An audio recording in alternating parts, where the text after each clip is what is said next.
idea of a second white man's war in sub-Saharan Africa had all but disappeared. Rivalries certainly persisted as the first phase of the scramble for Africa drew to a close, but the spectacle of the Anglo-South African War, a common desire to develop or exploit rather than fight over and devastate their African colonies, and a common determination to safeguard racial prestige, had fostered increasing rapprochement among the colonial powers. Nowhere was this more evident than in relations between Britain and Germany. In 1884, the Times had declared that Englishmen are too little enamoured of Africa to grudge Germans the privilege of seeking their fortunes on its vacant shores. And this sentiment survived the jingoism and colonial mania of the ensuing 2 decades sufficiently intact to provide some common ground between the two countries. At a time of escalating tensions between Britain and Germany in Europe, this entente in Africa was doubly paradoxical. Both countries had established their vast African empires. A quarter of the map of Africa was painted red, and German Africa encompassed an area 5 times the size of the fatherland, in spite of the scepticism with which Gladstone and Bismarck had regarded colonial ventures in the 1880s.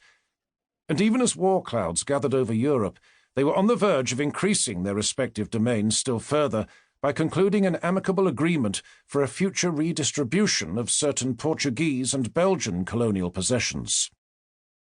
In the opinion of the British Secretary of State for Colonies, Lord Harcourt, Africa was where Germany might be distracted. And Dr. Zolf, his German counterpart, was willing to accept that Germany's ambitions in Africa would be best served by assuming the role of England's junior partner.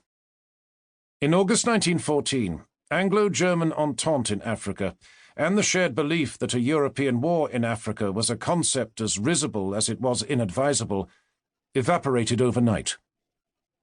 The first British shots of the Great War were fired not in Europe, but by a regimental sergeant major of the West African Frontier Force in German Togoland, as Britain moved to neutralize the threat to shipping lanes posed by the wireless stations and ports of Germany's African colonies. Undisputed control of African waters was rapidly secured, but in addition to eliminating Germany's ability to deploy commerce raiders against Allied shipping, Britain's strategy called for action against German troops on African soil.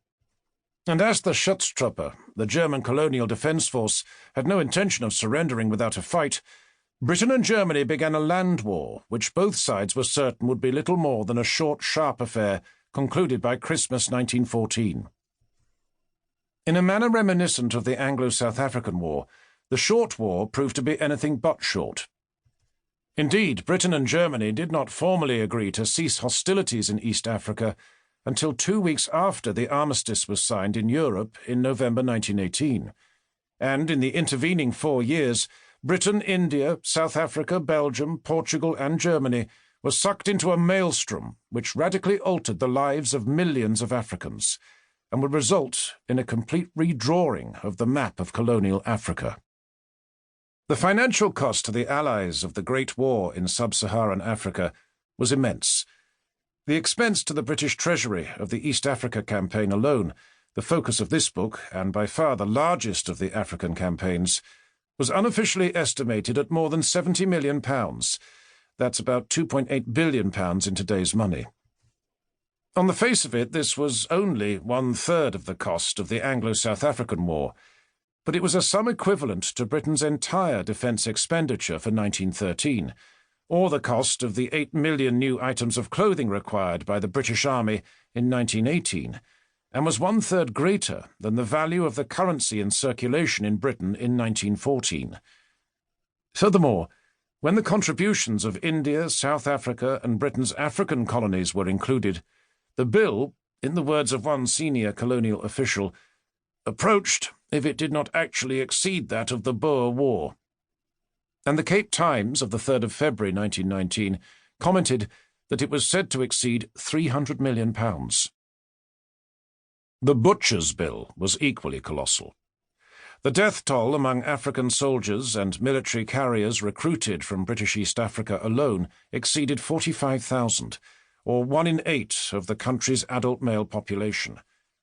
And among all British